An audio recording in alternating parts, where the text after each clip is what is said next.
Hello，大家好，我是伟哥。今天早上醒过来，看到前几个礼拜为了玩游戏买的 Phantom 币突然翻了快2倍，整个吓一大跳。后来赶快就上网看一下到底发生什么事情，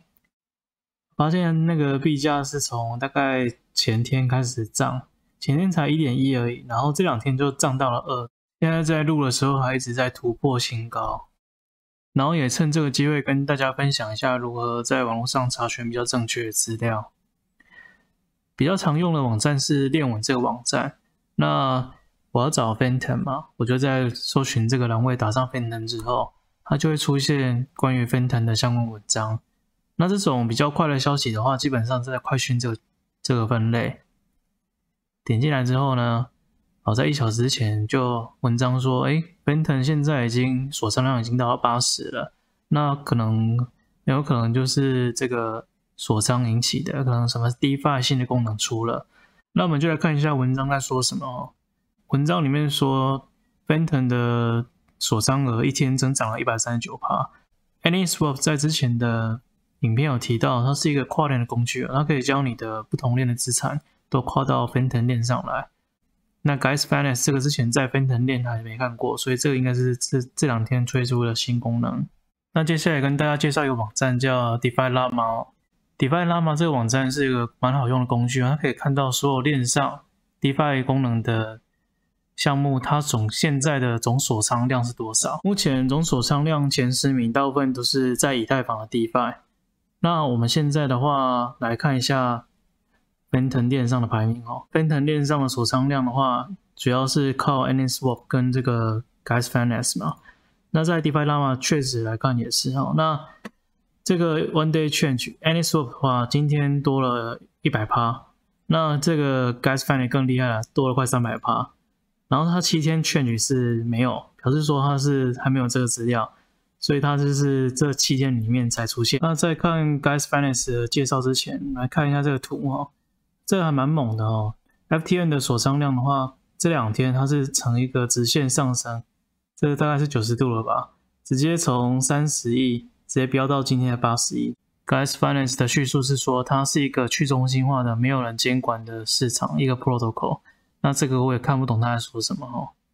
那我们就来搜寻一下，看看有没有人分析过这个项目。搜寻出来之后呢，发现第一页都是价格还有一个 Twitter 好像也没有人去分析这个项目在干嘛，顶多也都是一些英文的介绍网站。那经过了速读跟科技的力量之后呢，如果说英文看不懂的朋友就把它翻译成中文，稍微看一下他在写什么之后呢，我们就知道原来他是做借贷项目的，有点像是 Phantom 链上的阿伟。那既然是 DeFi 的话，它一定是有什么特别的地方才让钱一直源源不断的进来嘛。那看一下它稳定币的 APY 好像也没有特别厉害，所以套路应该是可以借稳定币它利息比较低，然后你去买 Phantom 它有4.68%利息，这应该是一个基本的套路。那接下来看一下质押的项目质押项目的话这个蛮厉害的他说他的年化有145，不是145%，是145倍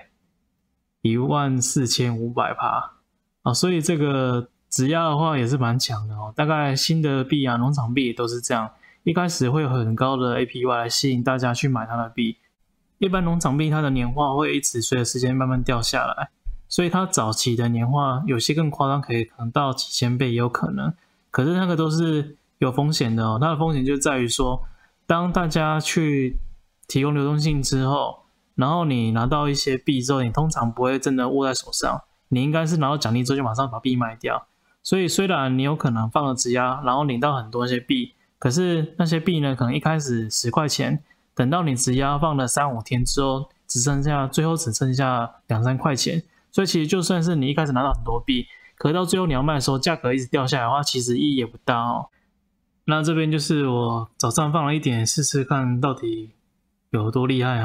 最后今天的重点并不是想要跟大家分享说我赚多少钱，而是展示说如何在网络上正确的查找资讯。通常呢，你有问题的时候问群主当然是比较快啦，可是说你自己如果说有一定的基本搜寻资讯能力的话会比较好包括一些比较优质的资讯来源或是说一些常用工具都可以去了解哦。那今天有用到的网站，它的连结都会放在资讯栏，大家可以参考一下。我们下次再见喽，拜拜。